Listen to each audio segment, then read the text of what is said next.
These pilots are taking a stand against Delta Airlines' recent staffing and scheduling practices. They say the company is overworking them. Well, what's happening is Delta has all the planes they had from the pre-pandemic. However, they don't have the same amount of pilots as they had. So they're bringing back flying at a rate that exceeds the amount of pilots we currently have. So our pilots are being expected to pick up record amounts of overtime flying on their off days. It comes after the airline reported a record spike in demand for travel.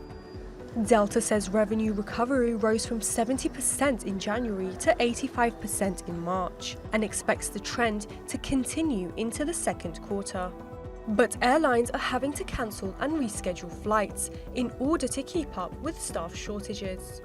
The COVID-19 pandemic led to a wave of redundancies in the aviation sector, as well as a reduction in fleets. And passengers are returning faster than companies are hiring. The industry is also facing questions about safety following a deadly plane crash in China last month, which has so far forced the temporary grounding of more than 100 jets.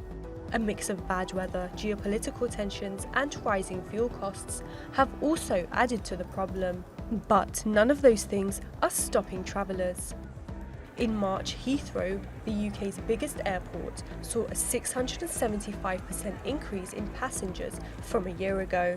And that increase means holidaymakers are facing severe delays due to a lack of airport staff. So we're at the baggage collection area at Heathrow Airport, Terminal 5, brand new airport, state of the art.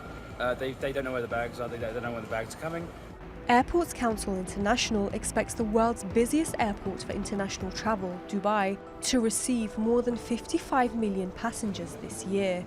With the end of mask mandates, the easing of travel restrictions and a fall in infections, more travellers are expected to take to the skies. Tayyibe Aydin, TRT World. Aviation analyst Alex Macheras says he expects global air traffic to return to pre-pandemic levels within just a few months. International air travel recovery is well underway now for the most significant and in the most significant way since the initial COVID outbreak in March 2020. We are seeing markets open up, markets that were closed throughout most of the pandemic, specifically those in Southeast Asia, for example. I'm thinking of Singapore, South Korea, and so on. We are seeing even those nations open up, along with the likes of Australia and several countries restoring air links in South America, in Central America, and across the continent of Africa.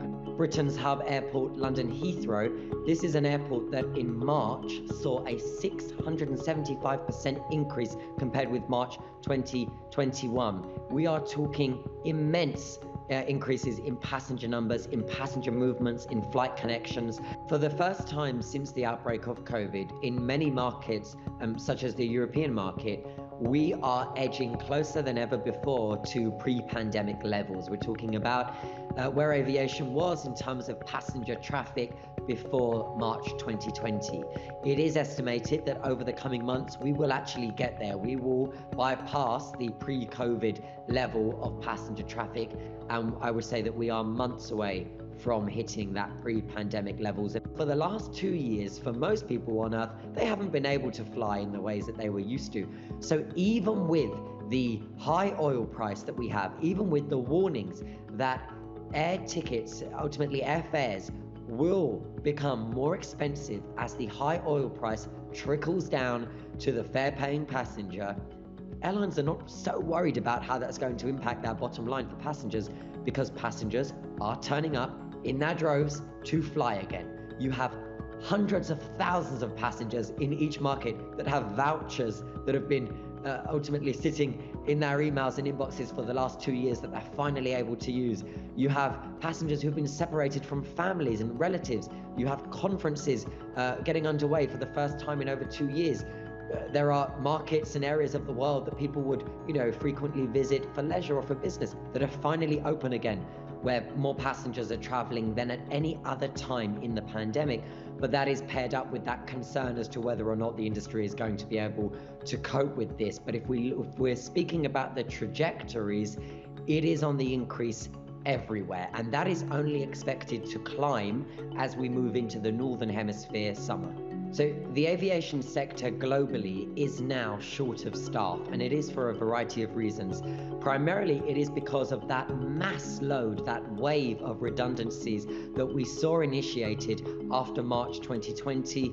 Multiple airlines, airports, aviation stakeholder companies could not justify keeping their workforce and were implementing redundancy schemes and packages that we hadn't seen in recent commercial aviation history. Airlines such as British Airways removed some 13,000 skilled employees. These are employees that have been through lengthy, specific training, specific to aircraft type, specific to the skills required for various parts of the air travel ecosystem, such as engineers, such as those who are working on the ground, those in air traffic control, and so on. And so if we think that's at one major airline, British Airways, we've seen that across the board in so many different markets. There were mass layoffs. In the US, we had ultimately thousands and thousands of cabin crew and pilots told to just wait it out and to either stay on unpaid leave or removed from the company altogether. And what we see now in aviation globally